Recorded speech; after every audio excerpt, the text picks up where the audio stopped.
కనిష్కుడి ఔదార్యం. చాలా కాలం కిందట కుషాణ వంశస్థుడైన కనిష్కుడు పురుషపురం రాజధానిగా ఉత్తర భారతదేశాన్ని పరిపాలించాడు. ఆయన దైవాంశతో జన్మించినవాడనే ప్రతీతి ప్రజల్లో ఉండేది. కనిష్కుడు దయా ధర్మ గుణాలకే గాక ధైర్య సాహసాలకు కూడా పేరు పొందినవాడు. ఆనాడు బలవంతులైన అనేక మంది రాజులను జయించి తనకు సామంతులుగా చేసుకున్నాడు. అలాంటి వారిలో కన్యాకుబ్జపు రాజు ఒకడు. కనిష్కుడి పుట్టినరోజు పండుగకు సామంత రాజులు కానుకలు పంపుతూ ఉండటం ఒక ఆచారం. ఒకసారి అతడి పుట్టినరోజు పండుగకు కన్యాకుబ్జ రాజు తన కానుకగా ఒక పట్టుగుడ్డ పంపాడు. తనకు వచ్చిన కానుకలలో ఈ పట్టుగుడ్డ కనిష్కుణ్ణి ఎంతగానో ఆకర్షించింది. దీన్ని ఒక అంగరఖాగా కుట్టించుకుంటే బావుండు అనుకున్నాడు. దర్జీవాణ్ణి పిలిపించి ఒక వారం రోజుల్లో అంగరఖా కుట్టుకు రావాల్సిందని చెప్పాడు. వారం కాదు, 2 వారాలు గడిచినా దర్జీ అంగరఖా తయారు చేసి తేలేదు. కనిష్కుడు కోపంతో దర్జీవాణ్ణి ఉన్నది ఉన్నట్టుగా పట్టుకు రావాల్సిందని భటులను ఆజ్ఞాపించాడు. భటులు వెళ్ళి అతన్ని కనిష్కుడి దగ్గరకు లాక్కువచ్చారు.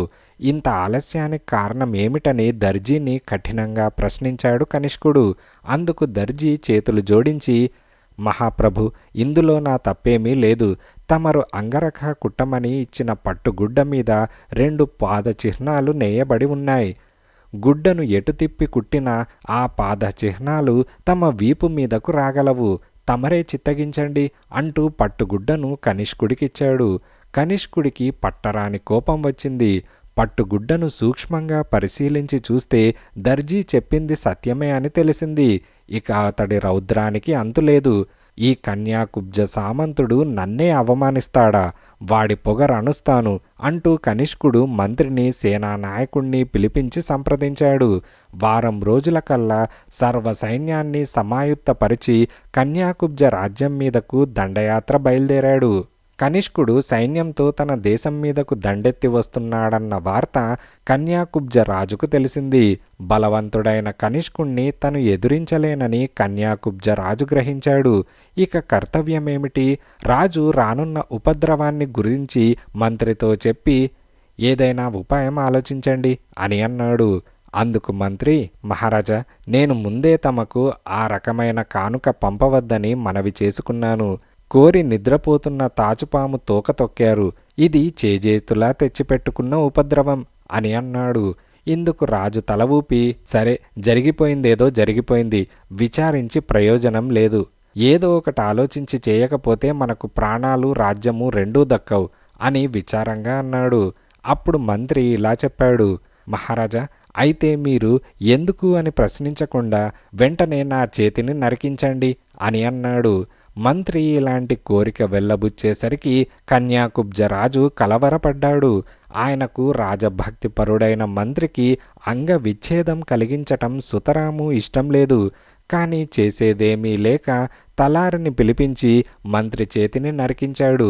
వారం రోజుల తర్వాత మంత్రి ఒక ఉత్తమ అశ్వాన్ని ఎక్కి కనిష్కుడు సైన్యాలతో వస్తున్న మార్గానికి ఎదురుగా వెళ్ళాడు. కన్యాకుబ్జ రాజ్య సరిహద్దుల వద్ద కనిష్కుణ్ణి కలుసుకున్నాడు. మహారాజా, నేను కన్యాకుబ్జ రాజ్య మంత్రిని. ఆయన తమకు చేసిన అవమానాన్ని వారించ ప్రయత్నించిన ఫలం అనుభవిస్తున్నాను అంటూ మంత్రి విచారంగా కనిష్కుడికి తన మొండి చేతిని చూపించాడు. కనిష్కుడు మంత్రి చెప్పిందంతా విన్నాడు. అతడు రాజు వల్ల శిక్షించబడిన వాడని, ఆ శిక్ష కూడా తన కారణంగానే జరిగిందని భావించాడు. సరే, ఆ పొగరుబోతుకు తగిన శిక్ష విధిస్తాను. త్వరలోనే వాణ్ణి యమపురికి పయనం కట్టిస్తాను అని కనిష్కుడు మంత్రిని ఊరడించాడు. కాని మంత్రి అంతటితో ఊరుకోలేదు. మహారాజా, ప్రతీకారం జరిగితే గాని నాకు మనశ్శాంతి కలగదు. మీరు దండెత్తి వస్తున్నారని తెలిసి రాజు పట్టణం వదిలాడు. అతడు ఎటుకేసిపోతున్నాడో నాకు తెలుసు. మనం అతడి దారిని అడ్డగించి పట్టుకోవాలి అని మంత్రి చెప్పాడు. కనిష్కుడు సరే అని కన్యాకుబ్జ రాజును పట్టుకోవడం ఎలానో తెలియపరచమన్నాడు. అందుకు మంత్రి, మహారాజా, అతన్ని చేజిక్కించుకోవాలంటే మనకు 2 మార్గాలున్నాయి. ఒక మార్గాన్ని అనుసరించి పోతే సరిగ్గా 40 దినాలు పడుతుంది. రెండో మార్గాన వారం రోజుల్లో అక్కడికి చేరవచ్చును. కానీ ఈ మార్గం కంటకప్రాయమైనది. మైదానంలో నుంచి మనం ప్రయాణం చేయవలసి ఉంటుంది. నీటి చుక్క కూడా లభ్యం కాదు అని అన్నాడు. కనిష్కుడు కొంచెం ఆలోచించిన మీదట ఈ రెండవ మార్గాన పోవటానికే నిశ్చయించాడు. ప్రయాణం వారం రోజులే అయినా 10 రోజులకు సరిపడా నీరు సంబారాలు పోగు చేయించాడు. సైన్యంతో మైదాన మార్గంలో ప్రయాణం కట్టాడు. సైన్యాలు మైదానంలో నడుస్తున్నాయి. ఎక్కడా చెట్టు చేమ లేదు. నీరు ఉన్న ఛాయలే లేవు. పైగా 10 రోజులు ప్రయాణం చేసినా గమ్యస్థానం దగ్గర పడలేదు. ఇంకా 1-2 రోజులు గడిచేసరికి ఆహారం మాట ఎలా ఉన్నా దాహం తీర్చుకునేందుకైనా నీరు లేక సైనికులు బాధపడసాగారు. 10 రోజులకని తెచ్చుకున్న సంబారాలు మంచినీరు అయిపోయాయి. పరిస్థితి ఇలా ఎదురు తిరిగేసరికి కనిష్కుడు కన్యాకుబ్జ మంత్రిని పిలిచి వారం రోజుల ప్రయాణం అనుకున్నది 12 రోజులైనా గమ్యస్థానం కనపడదేమని ప్రశ్నించాడు. దానికి మంత్రి వికటంగా నవ్వుతూ, మహారాజా, మిమ్మల్ని కావాలనే నేను ఈ విధంగా మోసగించాను.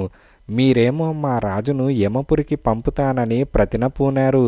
కానీ ఇప్పుడు మీరే సైన్య సమేతంగా యమపురికి పోవాల్సిన కాలం సమీపిస్తోంది. మీరు వెనుదిరిగి పోవాలన్నా లేక ముందుకే వెళ్లాలనుకున్నా 12 రోజులు పడుతుంది. కనుక అందరూ నీటి బొట్టైనా దొరకని ఈ మైదానంలో గొంతెండి ప్రాణాలు విడవక తప్పదు. ఇంతకు కారణమైన నన్ను ఈ నిమిషంలోనే శిరశ్ఛేదం చేయించినా పర్వాలేదు. నా శ్రమ ఫలించింది. రాజ్య కార్యం నెరవేర్చాను అని అన్నాడు. ఈ పలుకులు విన్న కనిష్కుడు ఒక్క క్షణం నిశ్చేష్టుడైపోయాడు. కానీ అంతలోనే చిరునవ్వు నవ్వి, మంత్రి, నీ రాజభక్తి ఎంతో మెచ్చదగింది. కానీ ఒక సంగతి నువ్వు మరిచినట్టున్నది. నేను దైవాంశతో జన్మించాననేది వట్టి కట్టుకథ కాదు. నువ్వే చూద్దువుగాని అంటూ గుర్రమెక్కి దైవదత్తమైన కుంతం చేతబట్టి ఒంటిగా బయలుదేరాడు. కనిష్కుడు ఒక మైదానంలో 1-2 కోసులు చుట్టి వచ్చేసరికి ఒక చోట ఎండిపోయిన పెద్ద కొలను కనపడింది. అతడు గుర్రం దిగి ఆ కొలను మధ్యకు పోయి తన చేతనున్న కుంతంతో భూమిని ఒక పోటు పొడిచాడు. మరుక్షణానే ఆ కుంతం భూమిలో దిగిన చోటు నుంచి ఒక జలధార బయలుదేరి ఆకాశమంత లేచింది. మంత్రి, ఇప్పుడు చూచావు కదా నా శక్తి ఎలాంటిదో. అనవసరంగా అంగవిచ్ఛేదం చేయించుకున్నందుకు విచారపడవలసింది నువ్వు అని కనిష్కుడు మంత్రితో అన్నాడు. మంత్రి సిగ్గుతో తల వంచుకున్నాడు. కనిష్కుడు తిరిగి ఆ సైన్యాలను కూర్చుకొని కన్యాకుబ్జకు బయలుదేరేందుకు సమాయత్తమవుతున్నాడు. అప్పుడు మంత్రి ఆయన్ను సమీపించి, మహారాజా, మీరు దైవాంశ కలవారని ఇప్పటికి నేను గ్రహించాను. నా యందు కనబరిచిన మీ ఉదారత సాటిలేనిది. ఇంత ఉదారత్వము దైవాంశ గల మీరు ఇంగితం ఎరుగని ఒక అల్ప భూపతి చేసిన అవమానాన్ని సహించి క్షమించలేరా అంటూ వినయంగా వేడుకున్నాడు. అప్పుడు కనిష్కుడు, నిజమే అంటూ తల ఊపి సైన్యాలను తన రాజధాని అయిన పురుషపురం మార్గం పట్టించాడు.